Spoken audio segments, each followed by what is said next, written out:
Bonsoir à tous et bienvenue, j'espère que vous allez bien en ce lundi 11 novembre, jour férié et surtout week-end de victoire pour l'AGA qui s'est imposé sur le score de 3-1 contre l'Olympique de Marseille. Et bah, voilà, on va débriefer ça ensemble. Salut Darkov qui est déjà présent, j'espère que tu vas bien, que tu as passé un bon week-end. Et puis bah nous de notre côté on va commencer à... Ah attendez, j'avais pas vu juste avant. Merci Célio ZFR pour le follow. Salut HK, comment ça va? Micro très très... Bah tiens, dis-moi si c'est mieux. J'ai augmenté un peu les micros, n'hésitez pas à me dire dans le chat si au niveau du son tout va bien. Donc, ah, même là encore, le micro c'est trop... C'est trop bas ou pas? Bon, je vais commencer le résumé au cas où vous allez me dire si ça va pas ou pas. Donc, ben on va commencer par la compo, hein, tout comme d'habitude maintenant. Faut quand même le rappeler, l'absence de Djoubal et Diomandé sur ce match. Parfait, ok, Darkov. Eh bien, écoute, très très bien. Donc, Pélissier nous a concocté. Ouh là, attendez, parce que. Voilà, j'ai l'image derrière qui partait un peu en couille. C'est Raveloson et Ocho qui ont suppléé Djoubal et Diomandé suspendus. Et la petite surprise, c'est Sinayoko titulaire à la place de Théobert. On aurait pu penser que Théobert partait favori parce que, encore une fois, contre Rennes, il était titulaire et j'ai trouvé plutôt bon. Du côté de deux Herbis, sa compo classique, même si Luis Enrique jouait plus numéro 8, numéro 10. Ce que j'ai trouvé positif, c'est Neil Maupay titulaire parce que je savais avant le match que ça allait être un match compliqué pour lui. Par contre, Brassier, je m'attendais à mieux. C'est pas que je m'attendais à mieux, mais je m'attendais à ce que ce soit plus solide que Kondogbé. Au final, on a vu que pas du tout. Tant mieux pour nous. Donc la piquette en trop. Donc, on va se faire le résumé très très rapidement. Putain, il faut vraiment que je recalibre ça parce que mais comme ça sur le côté là. Ah, excusez-moi pour le fond dégueulasse derrière. Alors, à la deuxième, ça commence plutôt mal. Centre de Lirola intercepté par Danois qui arrive sur Léon. Voilà, c'est dégagé un petit peu en catastrophe, mais sans conséquence pour les Auxerrois. À la 10e minute, Léon, un de nos meilleurs passeurs cette saison, long ballon en direction de Sinayoko. Et là, je remercie Brassier parce il fait une boulette incroyable. Une erreur de jugement. Une erreur enfin, incroyable. Je reviens pas. Du coup, ben, Sinayoko profite à ça. S'impose face à Rouli. Rouli qui a tenté une sortie de gardien de handball, mais ça, Sinayoko s'est pas laissé perturber. À la deuxième, à la 43e minute, passe interceptée de Balerji par Mensah. Mensah qui a fait un gros match, on en parlera après. Traoré qui va trouver Sinayoko à l'opposé. Il va servir Perrin. Et étant donné que Merlin n'était pas du tout au marquage sur Perrin, il a tout le temps d'ajuster Roulis. Belle frappe croisée, 2-0. Parfait. Et alors là, le summum du summum, c'est que à la troisième, juste avant la mi-temps, on inscrit le troisième but. C'est un pressing de Perrin encore dans les pieds de Merlin qui n'avait pas envie de revenir défendre, aider ses coéquipiers apparemment. Et Perrin il trouve Traoré et là Traoré il fixe Lirola. Il fait un crochet, merci au revoir, il frappe et ça passe entre les jambes de Rouli. 3-0 à la mi-temps. Donc là on se dit, alors déjà moi je me suis passé pour voir que c'était pas un rêve parce que mettre 3-0, même si Marseille à domicile c'est quand même assez compliqué pour pas dire plus à domicile cette saison.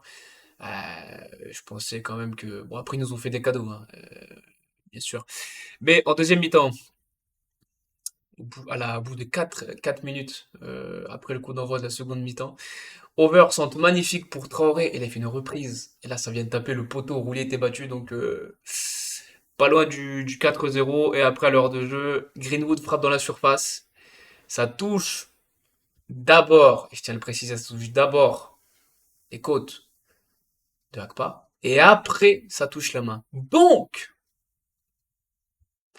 logiquement, il n'y a pas penalty. Je suis désolé. Ça aurait été le même scénario de l'autre côté. Ça aurait été, je sais pas moi, tiens, Théobert qui frappe ça arrive sur Balerdi, ça touche au ventre et après le bras. Mais pas penalty puisque ça touche une autre surface du corps avant la main. Bref, l'arbitre décide quand même de siffler le penalty sans aller vérifier lui-même la vidéo. Et au final, putain, il essaie de cacher ça. Faut que je recalibre ça, ça va pas du tout. Et au final, 3-1 enfin 3-1 pour Auxerre. Donc là, à ce moment-là, mhm, il reste encore une demi-heure, tout peut se passer parce que début d'avance, ça peut aller très vite. Et à la 70e minute ou 72e, enfin bref, dans les 20 dernières minutes, Balerdi passe laser pour Rouahi. Et là, il se retrouve seul face à Léon. Et Léon sort un arrêt. Alors, quand il est pas bon, je le dis. Quand il fait des boulettes, quand il fait des arrêts avec des gants, avec du liquide vaisselle dessus, je le dis. Mais là, cet arrêt, il est incroyable. Parce que déjà, l'arrêt est magnifique. J'ai entendu de partout que c'est plus, c'est un raté de Wai. Pourquoi pas? Wai, il a le droit de mettre un but aussi. Ça, c'est un autre débat. Mais Léon, il sort vite sur Wai, donc il lui met la pression. Wai, il tente une frappe croisée. Et Léon, en plongeant, il va du bout du pied, en extension sur sa jambe. Ça dégage le ballon. Donc c'est pas comme s'il avait non plus tiré en plein dans le bide de Léon. Il a quand même tenté, mais après, la sortie de Léon est tellement réussie que, ben, voilà. Et après, ben, je crois que c'est tout. Oui, après, on a une occasion aussi de 4-1. Et non, pardon, je termine là-dessus parce que si Léon il encaisse le but, si ouais, il la met au fond, ça fait 3-2. Il reste 20 minutes. Et là, le Vélodrome, c'est un volcan. Et là, je peux vous dire qu'on se chie dessus jusqu'à la fin du match. Mais vraiment. Mais bon, merci Dono, hein, parce que grâce à ça, ça a été évité au niveau des stats. Bon, rien de surprenant, hein. Marseille qui allait, voilà, 74 possessions, 74% de possession de balle, oui. Mais quand tu sais pas quoi faire avec le ballon, c'est embêtant.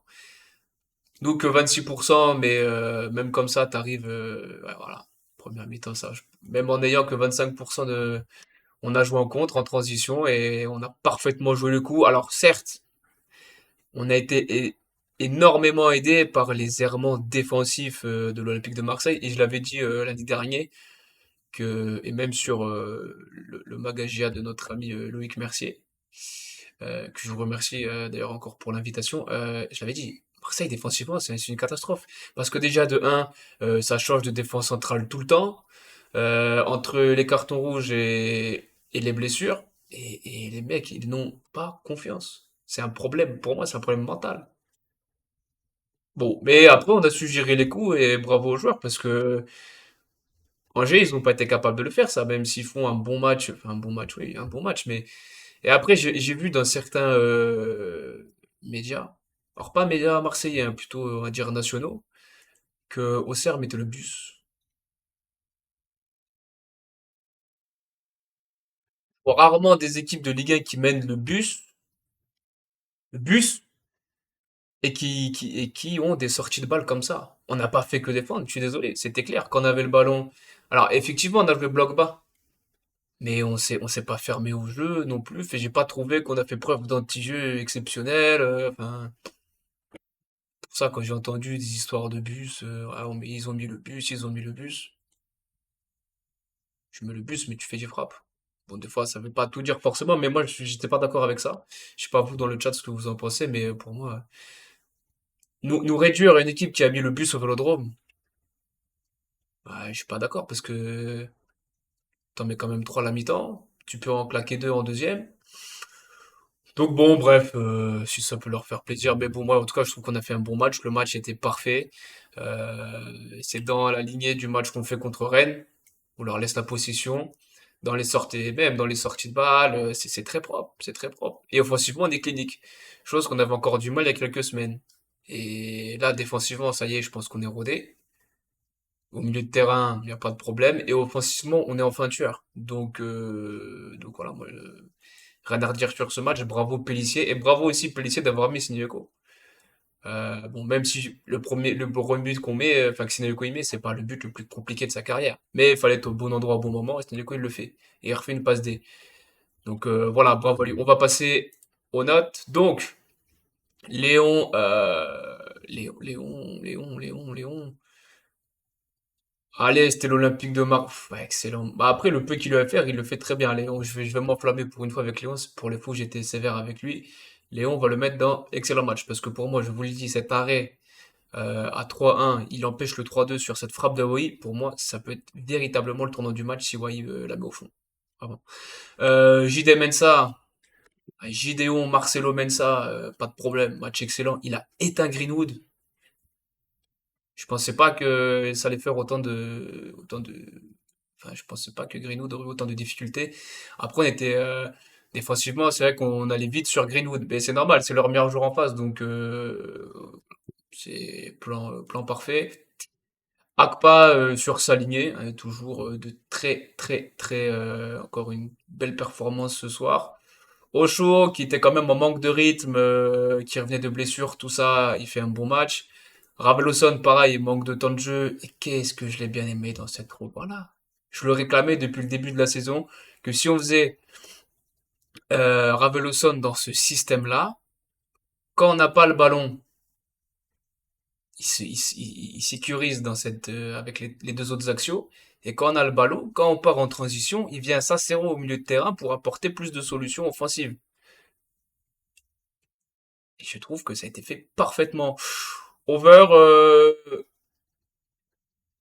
bon après, Raw n'a pas fait grand-chose. Il était très brouillon, beaucoup de déchets techniques. Et pourtant, j'étais le premier à dire que je lui prédisais l'enfer à Jonathan Rowe. Ah, Over, pardon, parce que Rowe, pour l'avoir vu jouer cette saison, c'est quelqu'un de très rapide, très... La percussion, tout ça. Mais bon, Over fait un bon match. En plus, il aurait pu être passeur D sur le centre de Traoré si on touche pas le poteau.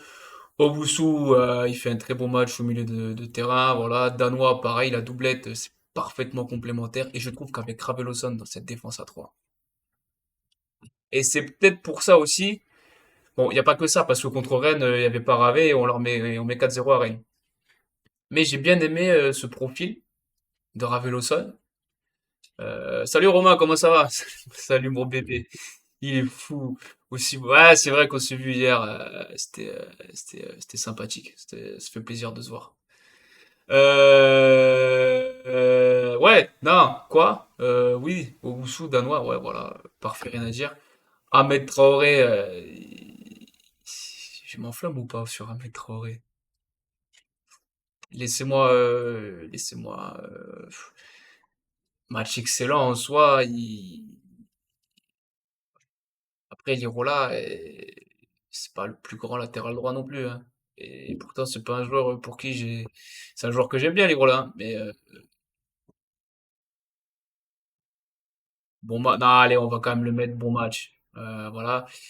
Perrin pour moi, alors, il fait un match excellent parce que j'ai plus vu, bah voilà, passeur D, le but, le pressing. C'est lui qui va chipper les pieds dans le ballon à Merlin.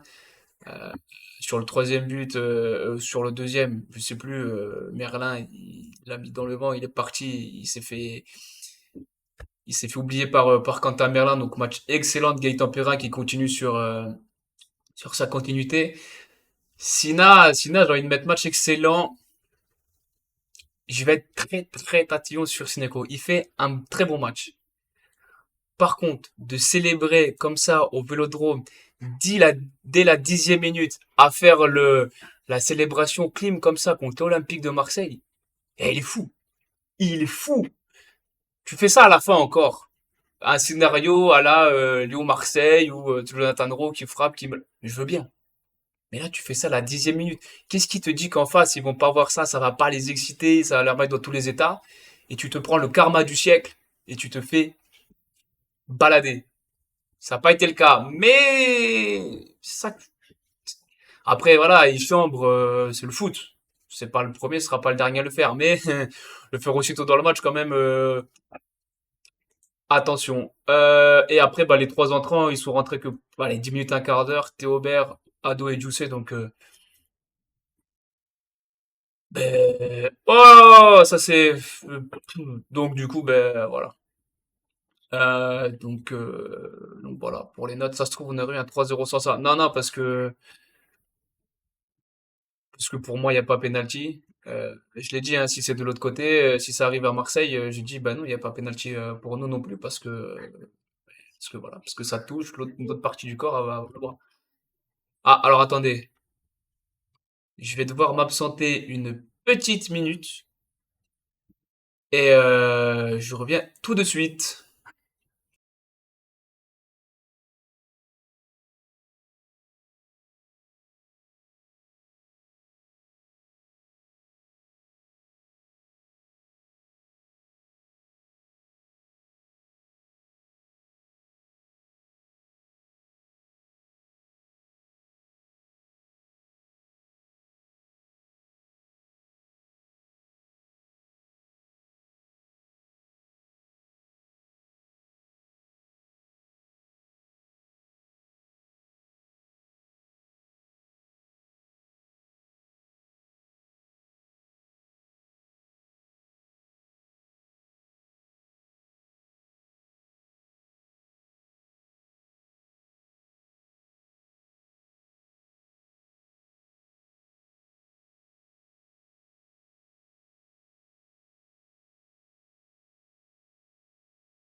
Voilà, me revoilà les enfants. Excusez-moi pour ce petit. Putain, alors ça, j'arrive pas à le. Voilà, c'est vraiment. Je suis penché comme ça. N'importe quoi. Non, non, pas du tout ça, d'accord. Enfin, presque, mais pas au sens que tu penses. Donc, les résultats, quand même, de cette journée. Alors, attendez que je me remette correctement. Donc, ouverture de. Donc, ouverture de cette 11e journée. Auxerre qui s'impose à l'Olympique de Marseille, enfin à Marseille, 3 buts à 1. Monaco qui bat Strasbourg, qui quoi, 3 buts à 1 aussi. Lens qui va battre Nantes au bout du bout, 3 buts à 2. Angers qui perd contre Paris, 4 buts à 2. Nul de partout entre Nice et Lille. Toulouse qui va enfoncer Rennes encore un peu plus dans la crise, 2-0 chez eux en plus. Surprise, oui oui ça va parfaitement Darkov, pourquoi? Montpellier-Brest, Montpellier qui va faire la surprise de battre Brest chez eux, enfin à domicile pardon, 3 buts à 1. Reims qui va s'imposer au Havre 3 buts à 0 et 1-0 dans le derby Lyon-Saint-Étienne. Donc il y a quand même eu énormément de buts. Ouais ouais ouais, mais ouais ouais oui oui oui, la petite pause, ouais, c'était une petite pause. j'expliquerai. Donc voilà les résultats de cette 11e journée. On va voir les incidences que ça a au classement. Et alors, vendredi soir, on était euh, Microsoft Edge Darkov. On était plus haut, mais bon, maintenant que toutes les équipes ont joué, on est 9e. Même qui m'ont dit, ah, regarde, on est qu'à 4 points de Marseille. Eh ben,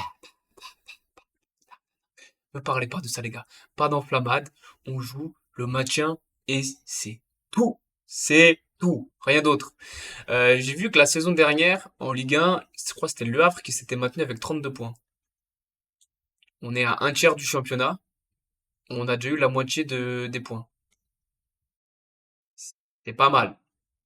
C'est pas fait. Il y a encore beaucoup de matchs à faire. On va perdre des points.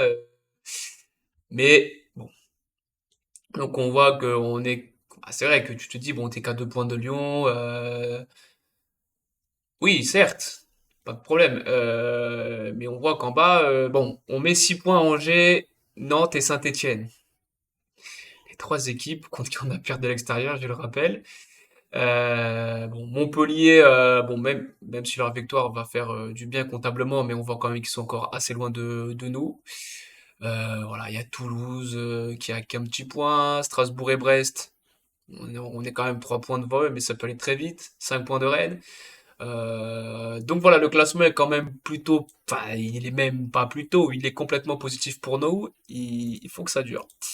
La prochaine journée. Alors oui, alors à chaque fois, je sais pas pourquoi ça veut pas. À chaque fois, ça me remet les résultats de me mettre le calendrier. Donc,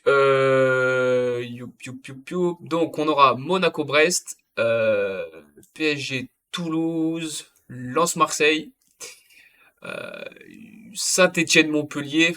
Ça a été un gros match pour le maintien. Reims-Lyon, Lille-Rennes. Auxerre-Angers, on va en parler juste après de ce match-là, évidemment. Nantes-Le Havre, pareil, match ô combien important pour le maintien. Et Nice-Strasbourg. Donc les gars, avec ce qu'on a vu sur... Ça marche, Darkov.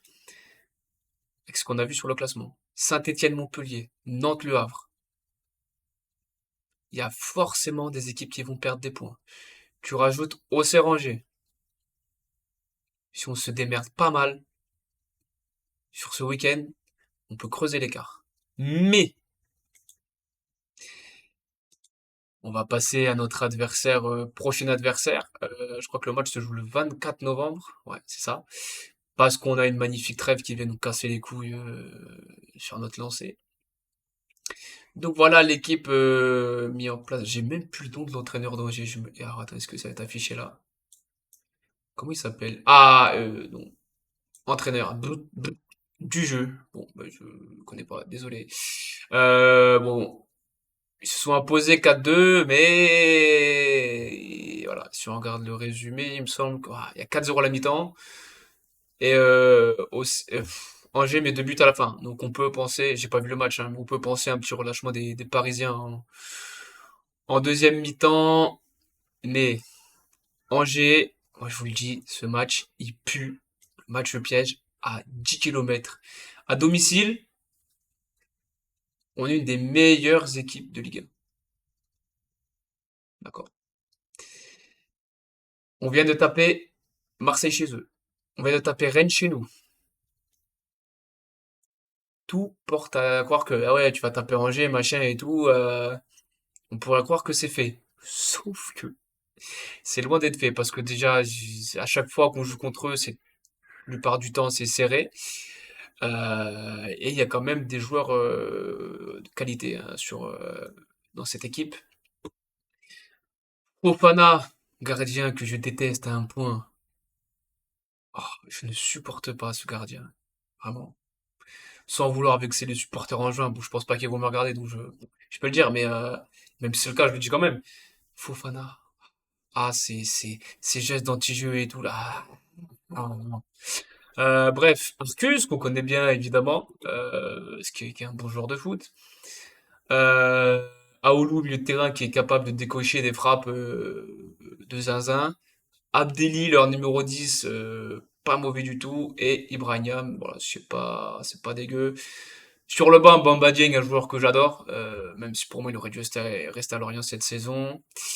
Il y a quand même des Boutonji blessé, Kalumba Lopi ça ne me dit rien, Ferrat évidemment, et Sheriff ça me dit quelque chose, mais bon voilà. Autant le dernier avant-match je pouvais en parler parce que Marseille j'ai vu tous leurs matchs. Autant là Angers, ah bah si Angers, bah, le seul match que j'ai vu d'eux c'est contre Marseille. Bon voilà ils ont joué un Marseille à domicile qui voilà, n'était pas flambant comme à leur habitude cette saison. Sur ce qu'ils ont proposé, alors après c'est pareil, ils étaient pas sur la même dynamique parce que là quand même ils sont quand même sur une dynamique plutôt positive. Bon, ils perdent contre Paris, ok, ils mettent quand même 2 buts à la fin donc méfiance. Voilà pour cette équipe d'Angers, malheureusement je peux pas vous en dire plus parce que je n'ai vu qu'un match. Romain, tu gères sur le pot. Ah! Infidèle! Waouh! Bah merci déjà. Ouais, c'est vrai que j'étais invité sur le Phocéen jeudi pour faire l'avant-match sur l'émission l'OM au café de 11 h à midi. Et je remercie toute l'équipe du Phocéen parce que bon, je vous avoue qu'après j'étais un petit peu stressé, mais ils m'ont mis à l'aise et tout. Toute l'équipe était incroyable. J'ai eu des bons retours. En plus, quasiment toute l'équipe était satisfaite de mon intervention. Ils ont dit que c'était, les gars, je me lance pas de fleurs, hein, vous pouvez regarder, c'est ce qu'ils ont dit. Mais voilà, c'était plutôt pertinent, pardon, et c'était intéressant d'avoir un avis d'un supporter de l'équipe adverse. Donc voilà, merci à eux. Et j'y suis retourné ce matin pour débriefer le match. C'était plus compliqué parce qu'il y avait des petits problèmes de connexion, mais voilà. Donc merci beaucoup à eux de m'avoir permis de m'exprimer pour Auxerre.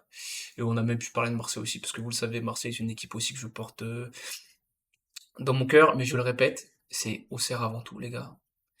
Après qu'on me traite de footix ou quoi, je m'en bats les couilles. Ah, à foutre.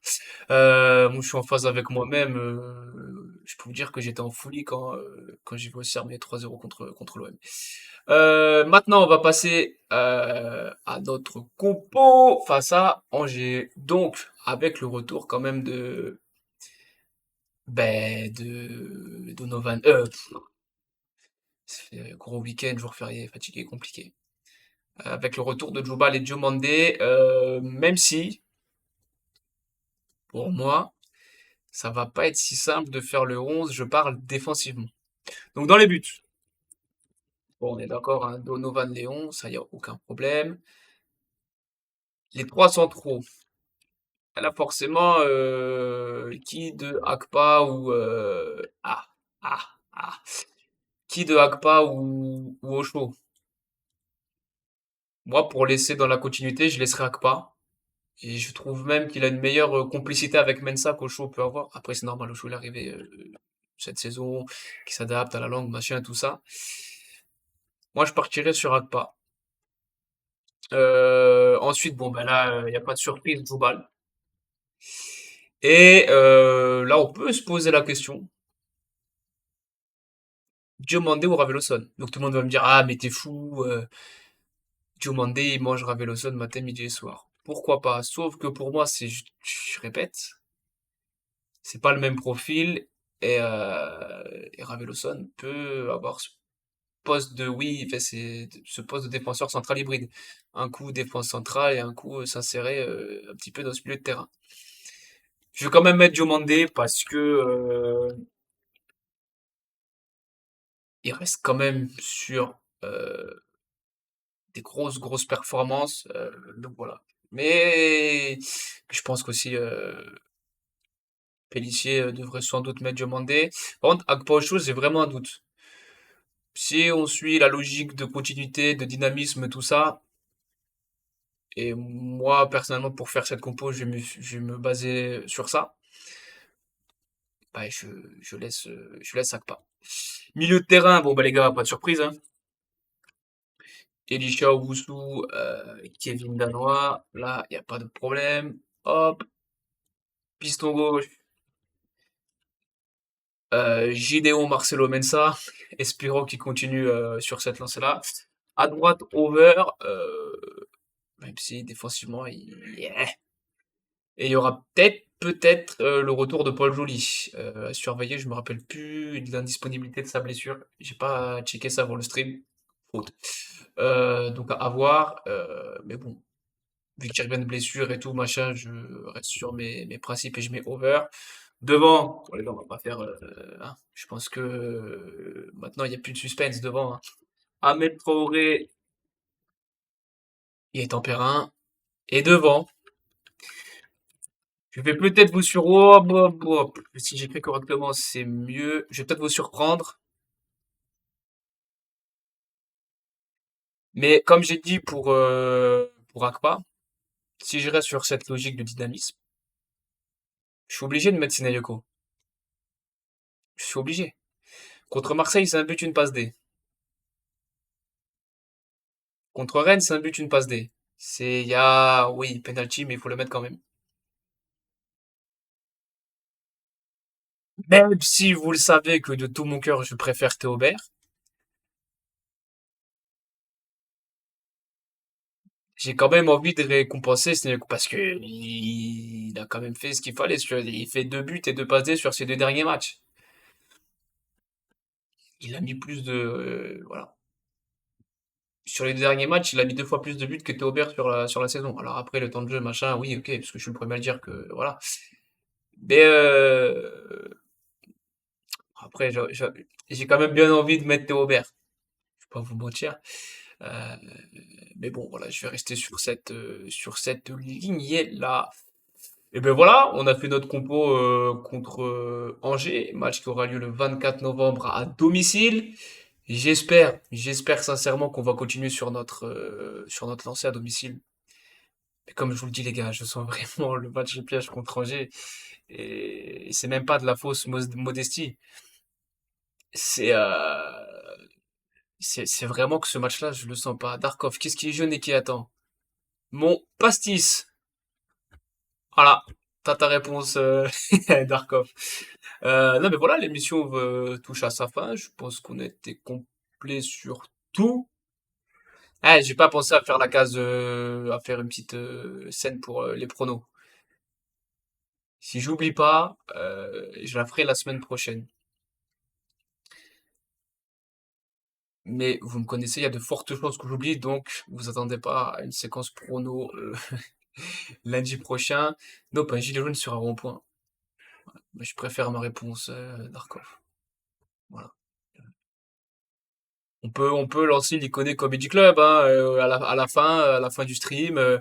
5 minutes, chacun propose une vanne, on fait un sondage et on vote pour la meilleure vanne. Et celui qui gagne,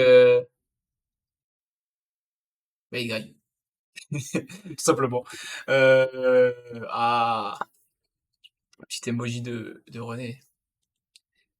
Grand, grand monsieur. Les émotions, bref. Mais voilà, j'ai une blague courte si tu veux. Ah, je sais ce que tu vas dire. Mais vas-y, Darkov, allez, fais-toi plaisir. Je sais parfaitement ce que tu vas dire. À moins que tu me prennes à contre-pied comme Sinieko sur son penalty contre Mandanda. Oh, le clin d'œil est magnifique. Tu sais quoi, je vais boire un coup et j'attends ta blague. Courte. Moi aussi, j'ai des blagues en... Voilà, t'en as une autre. Eh, bien vu. Je m'attendais pas à ça. Elle était courte, mais elle était pas drôle.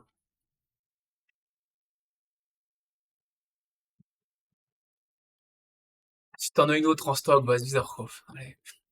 Pour une fois que le stream, on l'a fait un petit peu plus rapidement. Il est un petit peu plus court que les autres. Voilà, voilà. Ça, c'est le Darkov que je connais. Voilà, ça, voilà. Voilà, ça, c'est le Darkov que je connais. Et je m'attendais à ça, bien entendu. Donc, on va arrêter sur ces bonnes paroles, on va dire. Et puis voilà, on va se retrouver tranquillement lundi prochain. Pareil, à 20h30. Je pense que c'est une horaire pas mal, pas mal.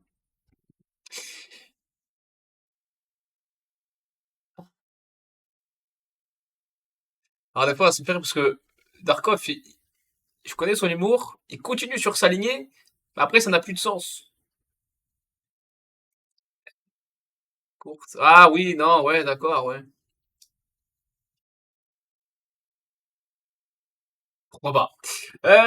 Non, mais voilà, merci à tous de m'avoir, enfin, d'avoir été présents sur ce live. Merci Darkov, merci Romain, merci aussi pour ceux que j'ai, peut-être il y a des messages que j'ai pas vus. C'est pas, ah, HK aussi, bien entendu. C'est l'histoire. Ah, attendez, parce que pendant que j'y pense, est-ce qu'il n'y a pas notre ami HK qui stream? Il me semble que oui, parce que, eh ben voilà, voilà, on va lancer un raid. Si je me rappelle comment ça marche, on va essayer de faire ça rapidement, les gars. On va essayer de faire ça. Tiens, ça déjà, j'ai pensé à le faire pour une fois, c'est bien.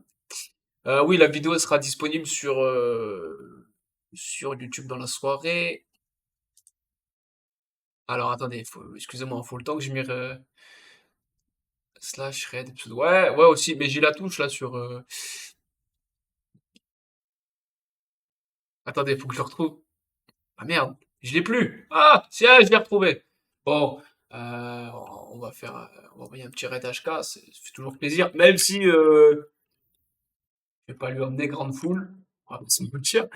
HK, HK, HK, il est. Et voilà, il est là. Allez, merci les gars, tous d'avoir été présents et je vous lance sur HK. Voilà. Et nous, on se dit à lundi prochain. À très très bientôt. Ben, lundi prochain, voilà, je me répète. Et puis voilà, bonne soirée à tous et allez la GA, ciao.